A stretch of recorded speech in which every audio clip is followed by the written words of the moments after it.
I cried tears of love as I, with sharp things, sacrificed that which was the first part of my joy, my brother, and the blood of Abel covered the altar, and smelled sweet as it burned. But my father said, "Cursed are you, Caine, who killed your brother. As I was cast out, so shall you be." Becoming a vampire in the world of darkness is indeed, for lack of a better term, a messy ordeal. While supernatural power and the allure of immortality may be tantalizing for some, the ritual of the embrace, i.e. the act of siring, or for the unaccustomed, creating a new vampire, burdens that individual with the stains of a primeval, and if you believe the ancient myths, a biblical curse. Tonight's gruesome tale from the world of darkness will talk about the origins of vampires, otherwise known as kindred or Cainites. If you want to learn more about the lore of this terrifying world of vampires, werewolves, mages and more, feel free to subscribe to my channel and offer a like and comment and let me know what stories you want to hear next. It is, within this world of living nightmares, a rather taboo subject for vampire society. This founding story of how kindred came to be. The Camarilla, an organization of younger vampires and perhaps the most present of the vampire sects within current history, leaned towards taking such gospel as mere stories, created in times where science couldn't discern the phenomenon of unliving beings, with vampire scholars such as the gangrel Cuthbert Beckett referring to the Homo sanguinis coming about after the fall of the hunter-gatherer society some 12,000 years BC. However, there are those who adamantly believe in a powerful, insatiable being. Those who are devout believers in vampiric mythology, Nodism, and those of the ominous kindred sect of the Sabbat, choose to believe in a being who sired the first vampire generation, becoming known as the legendary Dark Father.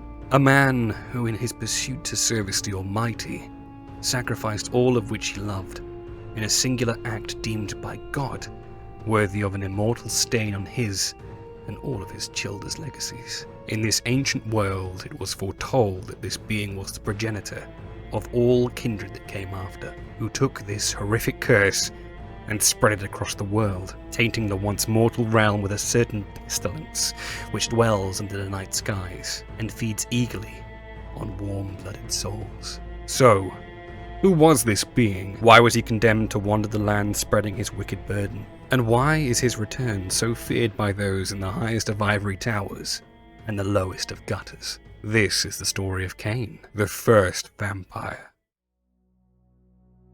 I must preface, I, Apollo, am no Bible studies master. These stories are recounted through kindred myth and suspected origin of their blood-sucking beginnings, and do not inherently cling to your mortal holy texts. The Book of Nod, especially within the first sections, which are perceivably recounted by Caine himself, deviates from Abrahamic scripture. These are the words of those that had no voice, and tell of being scorned and cursed by heaven, and relay the tragedies of which they suffered, and still suffer, within this realm of darkness. So with that, we shall begin. Before the founding of the 13 clans of which we see prevalently within our modern world of darkness, there existed 2 boys, the sons of Adam and Eve. Abel, a herdsman renowned for being bright, sweet and strong, and Caine, a devout farmer, and through his eyes, a loving older brother. Each were tasked with offering sacrifices on an altar to God, and each brought what they deemed to be the finest their labours could produce. Caine brought fruits, sweet grass, and vegetables of the highest degree, in a dutiful effort to appease the omnipotent powers above, whereas Abel produced the finest animals he had raised, sacrificing them in service to the powers that be. What had perceivably come to pass was the crux of this tragedy and the start of this horrific tale. God did not appreciate each boy's sacrifice as equal. Abel, in his innocence and sweetness, produced more favourable sacrifices upon that altar, and became more worthy in the eyes of a being so powerful it could turn anyone to an unruly path if they were so undermined. Some say it was jealousy which overtook the heart of Caine. Others speak of a disagreement between the boys, of Abel chastising Caine for upsetting the Almighty with his insufficient gifts. But what is for certain is this: Caine's current offerings were scorned by God above, and he was demeaned for his lackluster service unto them. He needed something greater, more potent to appease the omnipotent eye of the divine. It is worthy of note that the beast within for vampires is a powerful thing. One's primal desires can manifest in the most gruesome of actions. Caine supposedly loved his brother more than any of the finest things within this ancient land, but love could not usurp the urge to produce a finer sacrifice than any lamb slaughtered upon that hallowed altar. Hence, Caine gave the finest offering he could, the murdered corpse of his brother. Upon that altar, Caine took the life of which he loved, in an act of insurmountable brutality which would echo across millennia. Yet, the powers above were not appeased. In fact, they were disgusted. Upon uncovering this gory scene, they dealt the most severe of punishments. With definite and cruel judgment, they cursed Caine with a mark which he would carry throughout his waning mortal existence and his consequential unlife, and cast him out to wander the lands far east of Eden, a mythical place which became known only as the Land of Nod. As one can imagine, the lands that were east of Eden were unhospitable at best, and horrifically desolate at worst.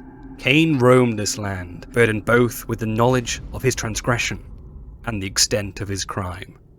He was now the world's first murderer. The Book of Nod, the prime vampiric holy text, speaks of this figure of Lilith within the aptly named chronicle The Coming of Lilith, who met Caine within this barren land. The Dark Mother, and for some such as the Bahari, supposedly the actual progenitor of vampire kind, was the first woman and wife of Adam. It was cast out for splitting with the first man and expelled from Eden, cursed to never love or be loved in return. Unbeknownst to Caine, Lilith was a powerful being, one who could see the world through the darkness which tainted it. When Lilith set eyes upon Caine, she saw a man unlike Adam. He possessed a raw power to kill beings higher than himself, but instead of bestowing the prowess to hunt like Adam, she saw he had the ability to kill much like the Almighty. Caine's murderous stain, powerful and potent, was perceived by Lilith, the mark of his darkness amazing her, as her powers awakened her to see through the flesh of the man, for he had no signs of godly power within him, all but the burden he carried. Having seen the man cold and hungry, she took him into her warmth, tended to his wounds and nursed him, whilst all the same relaying her identity to him. She clothed him, showed him whatever semblance of compassion she could, and nurtured him into a world where God had turned his eye away. This singular act of what could be confused as kindness saw Caine weep, and wept he did,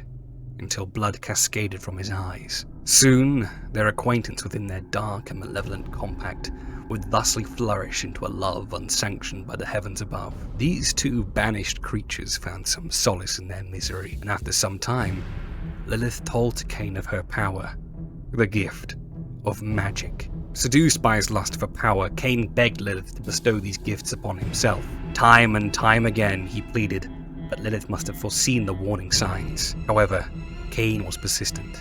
In the end, though apprehensive, Lilith obliged, conducting the awakening ceremony known amongst mages to kindle the fire of magic within the cursed soul of the man. Cutting herself with a primeval blade and collecting her blood within a solitary bowl, she presented the vessel to Caine and asked him one thing which would further mould every kindred which came to pass: drink.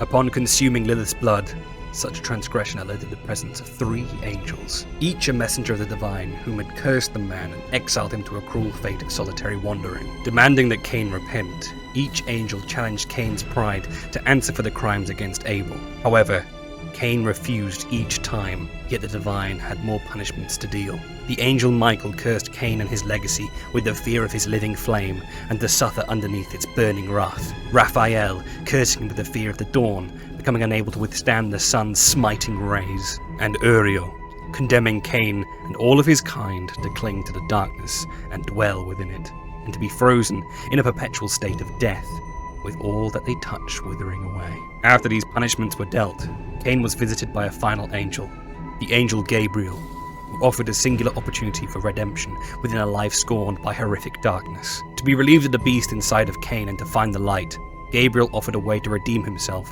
through the way of Golconda and finding the mercy of God. However, it was through the punishment of these angels to which Caine awakened within himself to the insatiable and deadly powers of a vampire.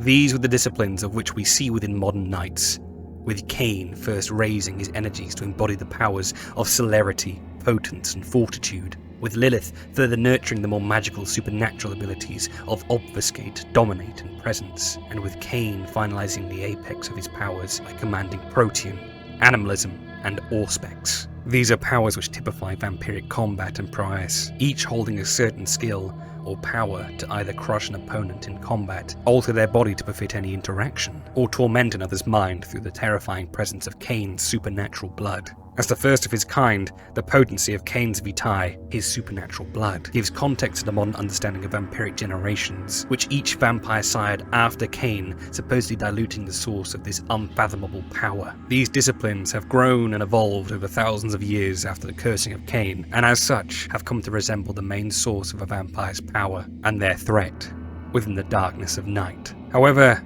that is a story for another day. Lilith saw that these powers threatened Caine and knew the danger they sought to provoke within this world. She commanded him to stop, but Caine was rebellious. With these great and terrifying powers, Caine broke his ties with Lilith and sought to wander the night in the desolate lands once more. Through time, word spread of a dark and powerful being, these rumors escaping into the world of mortal men. As the sands of time blistered in the wind, Caine soon became a figure revered and oftentimes worshipped. To this, he burrowed himself in a settlement known as Ubar, where he would take up the legendary mantle of which he would carry for millennia. Caine, the Dark Father, the first vampire. And so concludes the first few chronicles of the Book of Nod, yet there is much we haven't covered. There are many figures we may encounter in future stories, such as Zala, the Dark Father's first and reluctant wife, the mysterious presence of the crone who seeks to be embraced by Caine whilst creating the first blood bond, and the mythical conception of fears which Caine encountered, which have further tainted vampire kind throughout their existence. Wooden stakes through the heart, the perils of consuming another kindred's vitae, and the insurmountable paranoia of a sire fearing their children's surpassing and eventually taking over their unliving parent. Sadly, these tales must be told another night. Thank you for watching. I had a lot of fun researching and presenting this tale from the world of darkness, a series of which I have loved for many years and I'm finally able to create content about. I would love to continue this series into the lore of this world, perhaps tackling Caine's first childer, and then the later antediluvians, the founders of the great vampire clans. I hope I was able to tell this story in a compelling and interesting way, but do let me know if you feel there are any blind spots or plot holes within this. And as much as I want to tell a compelling story about lore I care deeply about, I want you, the viewer, to feel as if you're being informed correctly, as much as you're being entertained. Again, please feel free to leave your opinions in the comments below, and drop a like or even subscribe to the channel. It would help us immensely. And so, until the next time we meet, good luck, stay safe, and don't wander naively into the night.